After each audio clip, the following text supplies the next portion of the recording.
So we had three excellent deliberations. One was by Dr. Madhuri Patil, who told us all about AMH and how AMH is very important, and also we cannot say that it could be just one the best diagnostic criteria, but then um, comparison of follicle number per ovary is also important, but AMH has to be done in all the cases. Then we had another very good deliberation by Dr. Duru, and she explained very nicely how hormonal assessment is so important, especially hormones like LH, progesterone, and estrogen, and also how the elevated progesterone levels in ERT cycles negatively affects the results. So it's important to do a proper hormonal assessment whenever necessary, and also in frozen cycles the progesterone levels, if it increases again, we have to be careful. If it's more than 20 nanograms, once again there's a negative effect of that. And then we had this excellent deliberation again. Actually all three masters have given such good deliberations, very very evidence based, and we had so many references. And Dr. Ricardo Aziz told us so well about the association of the cases of PCOS with the thyroid, especially TSH. And now I would ask the house for questions if they have any. Yes, Dr. Riddhi. Yeah. My question is to Madhuri Madam. Madam, role of AMH in young adolescent girl regarding diagnosis, monitoring of treatment, and how frequently we should do it. We should do it or not.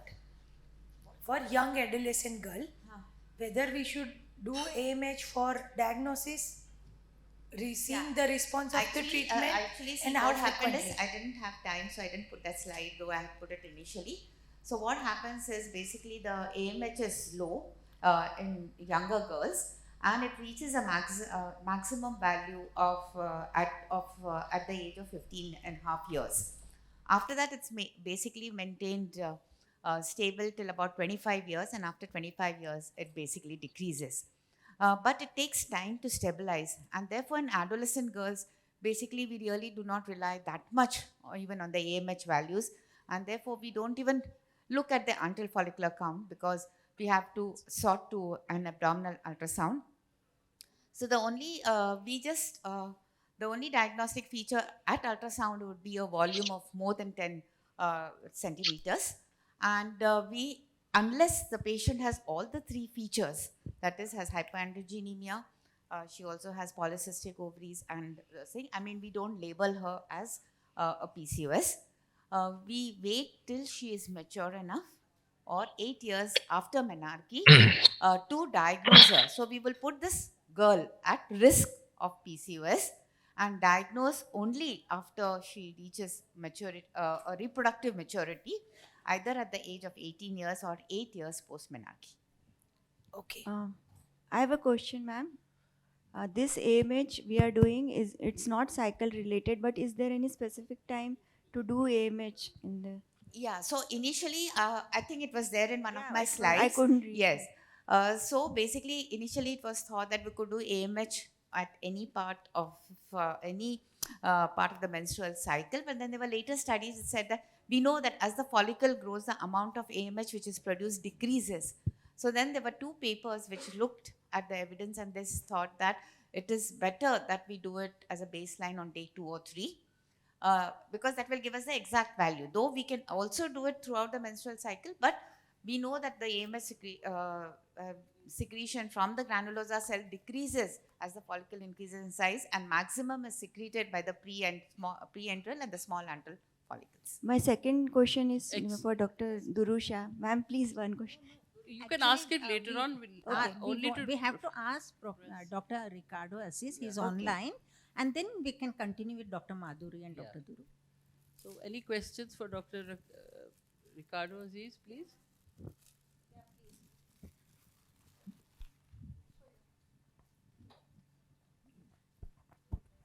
Hello, sir.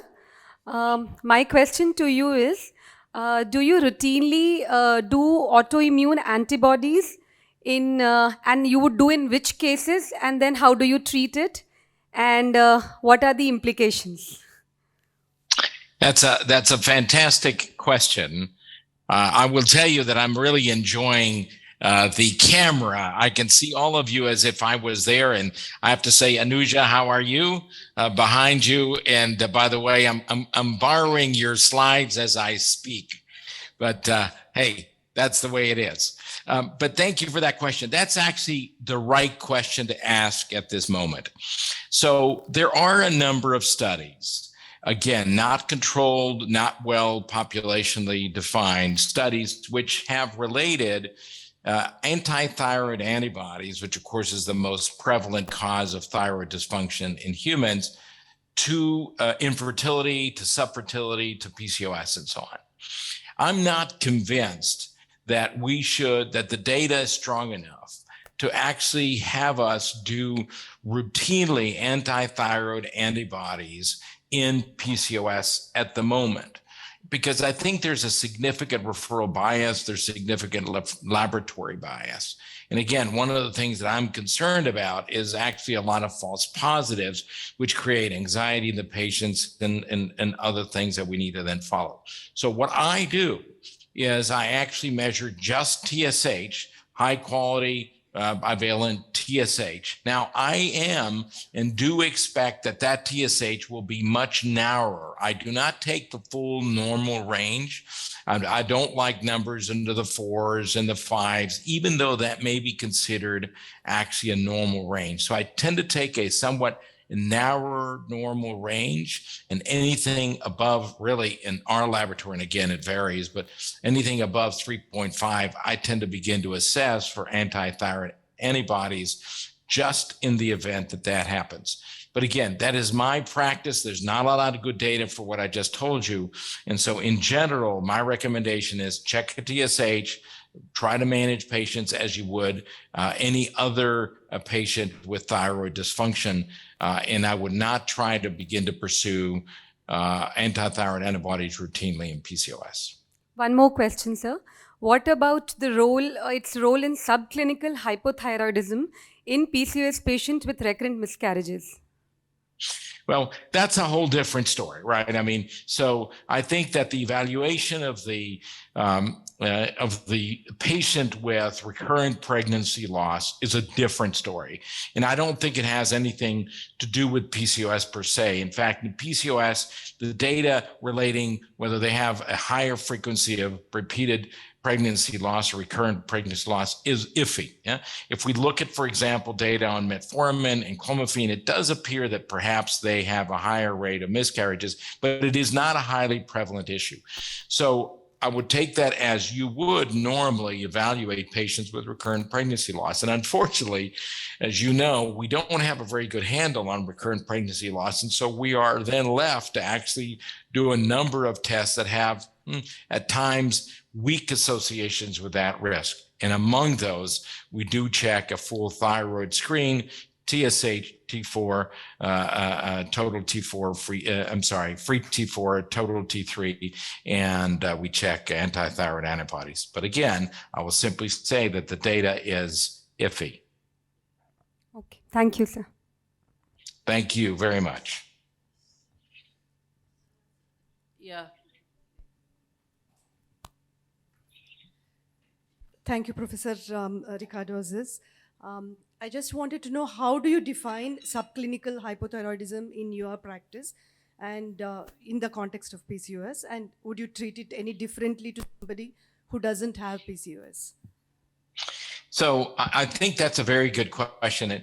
And what I do in my practice is, again, I define subclinical hypothyroidism as individuals who have elevated, and again, I confirm, one measure of TSH is not enough. I think everybody needs to understand that, those of us who manage laboratories, it is just a number, right? So if I verify a level on two separate measures, then that's what will get my attention. And as I said, what I look at is actually elevations in TSH, even within the range of normal. So generally above 3.5 or so, I'll begin to evaluate the patient for subclinical hypothyroidism.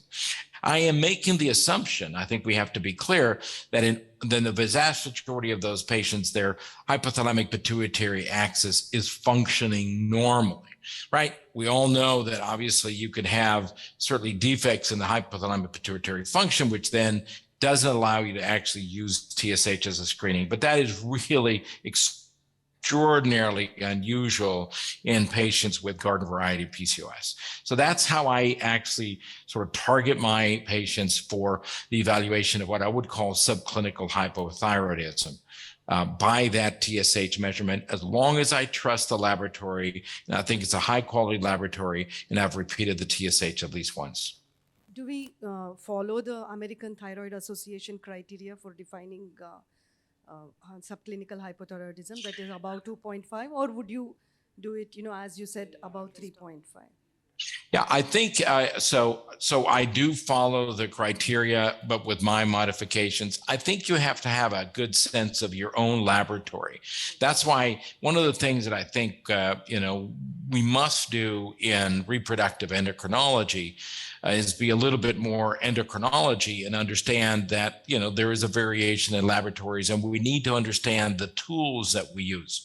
We see this all the time with androgens, for example, when we try to define PCOS using androgen measures. And of course, today's lecture isn't about that. I think one of my other lectures refers to that.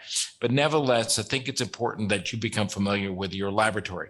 Your laboratory may say that after 2.5, above 2.5, that's how you'd like to follow that. I tend to wait a little bit longer. In other words, I tend to be a little bit more lax and really begin to screen at 3.5 at that point. But I do want everybody to understand that I don't do as much infertility anymore as I do endocrinology. And so again, if you're worried about infertility, you may want to actually become more strict in your analysis. Thank you. Thank you very much. Thank you. Any more questions for Professor?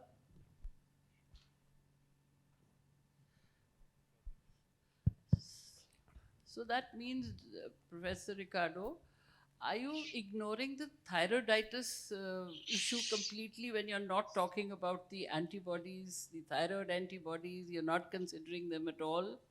Because that seems to be the most common disorder, as far as thyroid is concerned. Leave aside the PCOS, but thyroid disorders as such, that is the commonest form that we have in women. And if there is an association with PCOS, would we consider that as well or no? And that's a very good question. I do agree that autoimmune thyroiditis is the most common disorder of women, really, in general. But as I showed you from the data that is presented, I don't check anti-thyroid antibodies in women who are asymptomatic and B, have normal TSHs within a fairly narrow normal range. I do not do that. I think it creates and opens a whole can of worms. Again, that's separate for patients who have recurrent pregnancy loss. It's separate for maybe patients who, have had long-term infertility. That's a different question. But frankly, I am not convinced that you should routinely check anti-thyroid antibodies in patients with PCOS who do not have elevations in their TSH or other symptoms. Thank you very much for that very clear message. Sonia, can I ask a question to Ricardo? Yeah, sure, please. Hi, Ricardo. We are missing Hi, you Doodle. here. We are missing you here. And Yes, I am too. Although I will say that it was a good thing that I was not able to get there because my wife developed symptomatic COVID on the day that I was to fly. So there you go. Anyway, all the best to you, but we are happy to see you here and enjoying your talk. Thank you. Yeah, I have a quick question is that when we are treating women with infertility and PCOS, we do find quite a bit of hypothyroidism. And if we take 2.5 as the cutoff, which is normally suggested where it's very necessary to bring the TSH down to below 2.5, we find that the patient, at least in my own personal experience, I've found that almost 7% of my patients have a level which is above 2.5. And they do, of course, the antibodies also could be there because they're probably already on treatment and have been known to be having hypothyroidism, Right. along, of course, with PCOS. It's not that they both coexist. So, so I think the message is going out clearly that if she's asymptomatic, if she's not infertile, you may be happy with a 3.5 reading. But if she's infertile, or probably if she's planning a pregnancy, you want to do her antibodies so that you know that she has an autoimmune disorder. And probably we may want to put her on some low dose aspirin or because of her antibodies. Would you recommend that?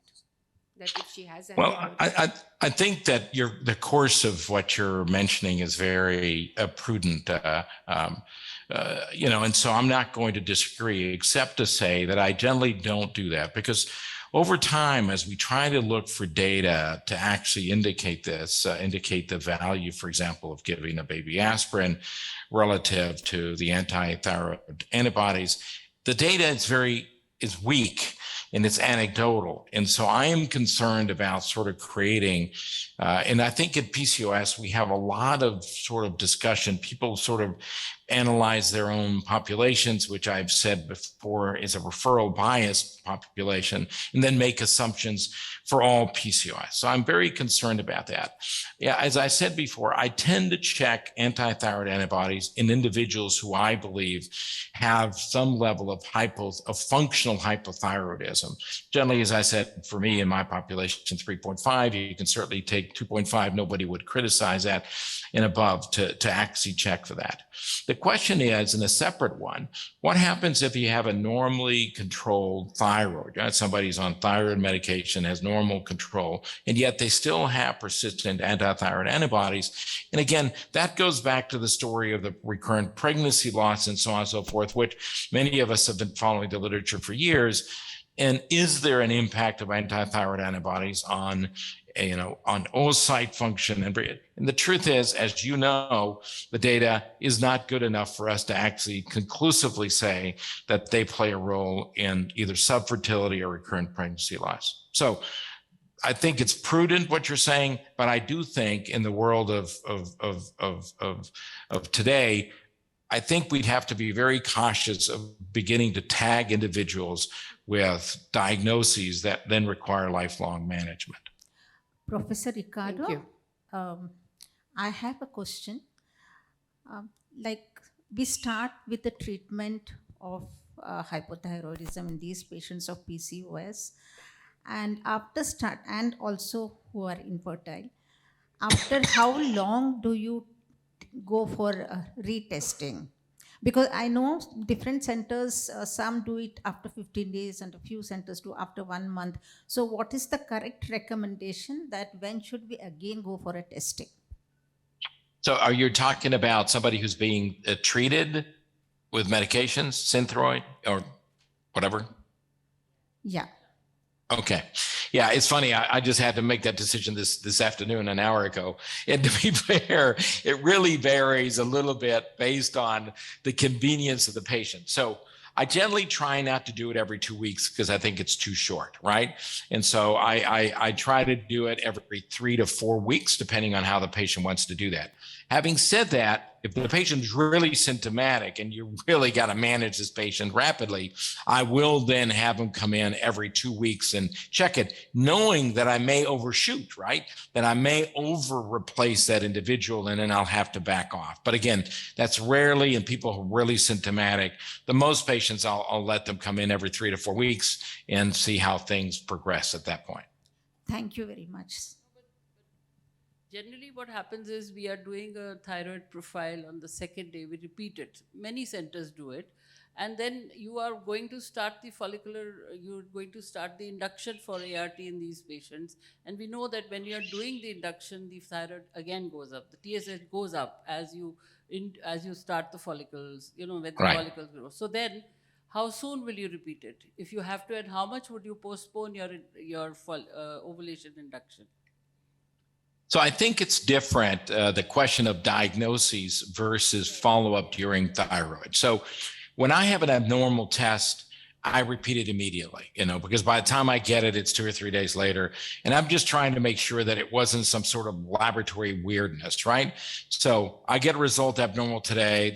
I'll just call them and tell them, repeat it the next day or so quickly. Because I want to understand, is that thyroid abnormality that I'm observing real? That's sort of different than if I have them already diagnosed and I'm on treatment. That really, as you change your doses, it's every 3 to 4 weeks, as I said before. Otherwise, I do it immediately because I want to understand, even before they start their cycle, are we dealing with somebody who has thyroid abnormalities? Yeah, thank you so much, Dr. Ricardo. And On to questions for any Dr. other questions for Dr. Duru? Yeah. Good morning, sir. In case of subclinical hypothyroidism with PCOS, along with thyroid treatment, will you add any adjuvant therapy? Any adjuvant medicine? Are you asking if I add any adjuvant therapy during infertility therapy or in general? I'm sorry, I didn't understand that. In general, with PCOS, obese patient. Well, so in our population, as I said, the prevalence of overt hypothyroidism is roughly 3 to 4%. Our earlier studies even were lower, but 3 to 4%. So we don't see it much more prevalent than I see it, for example, in my general populations that are not PCOS. But clearly, if I have a patient who has hypothyroidism, and I tend to treat, as we've discussed, the subclinical hyperthyroid, I tend to be a little bit tighter.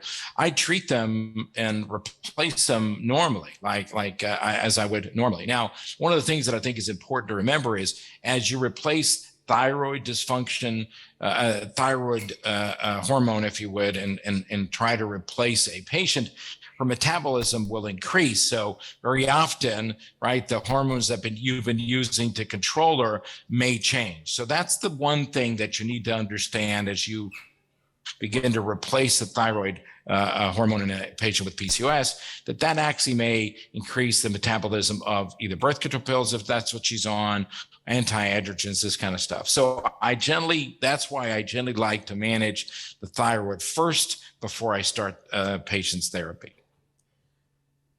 Thank you once Thank again, you. sir. Any questions for Dr. Duru, madam? Because Yes. it was a very important topic. Yeah. I wanted to ask ma'am that she told that above 20 levels of above 20 progesterone, they affect the future, how she is going to behave. So this was for the day 3 or same applies for the day 5 progesterone also? This is for the frozen cycles. Acha. Just before, one day before the ET, if I am right, Dr. Duru? Yeah. Frozen cycle, just before doing ET, one day before, before ET. And does the root amount and type of progesterone affect these levels? Okay. That Like question is sometimes for me, people or- give lot of progesterone by different routes and the question is, what is the dose of progesterone we like to give? routinely the 20 nanogram. Yeah, that was the level which they had found when they did the intramuscular progesterone. See, when you give vaginal progesterone, you are going to be having a little lower level with the tissue levels, at least scientifically have been shown that the tissue levels are good, but the serum levels are not good. And that is why this study which I was quoting is based on intramuscular progesterone. So if intramuscular progesterone, you have a level which is more than 20, it doesn't mean if you have 25, you're going to cancel the cycle. It's just a suggestion that if it is up to 20, I think one can go safely up to 30 also. But if it is above that, yes, it's a good idea to freeze the embryos and try again in the next cycle. ma'am, sometimes the clinicians they give lot of progesterone like by different routes. So do you think it will That's affect? not needed. Actually, now they are showing that if you overdo the progesterone, it can cause harm. Thank you. Good morning, everybody. My question is to Dr. Ricardo. Many a times we find hypothyroidism is coexisting with hyperprolactinemia. So we understand that hyperprolactinemia is there probably because of the hypothyroidism. So if we do have a patient who is undergoing stimulation either for an IUI or an IVF cycle, would we like to correct the thyroid first and come back and address the prolactin because it may autocorrect? Or would you like to give a levothyroxine along with a cabergoline or bromocriptine? So yeah, absolutely. I tend to actually, that's a very good question. And it refers to in general hyperprolactinemia alone. There's been a lot of reports, again, very similar to the thyroid story of sort of mild hyperprolactinemia and PCOS and so on. And as all of you know, prolactin varies significantly with stress and a number of other things that many of our patients have. So I tend to be more lenient on hyperprolactinemia. So what I do is exactly that. Just so everybody remembers the mechanism, you have TRH, which actually tends to stimulate TSH, which tends to go up as the primary thyroid function goes down. That TRH also cross-reacts and increases prolactin. So you will find that, and that's a very good point. So I tend to treat, that's why, as I mentioned to my last question, I tend to treat thyroid first, make sure I feel comfortable with, and then proceed with any therapy and reassess at that point the prolactin, because I don't want to actually double and over treat individuals. Again, to be fair, it all depends on time, right? If you get somebody who's 39 and a half, we may have to do lots of things simultaneously. But in general, treat the thyroid first, come back and reevaluate the patient, then proceed. Thank you very much, Dr. Ricardo Aziz. Thank you. Thank you so much, Dr. Duru and Dr. Madhuri. I close this session and thanks for this wonderful session.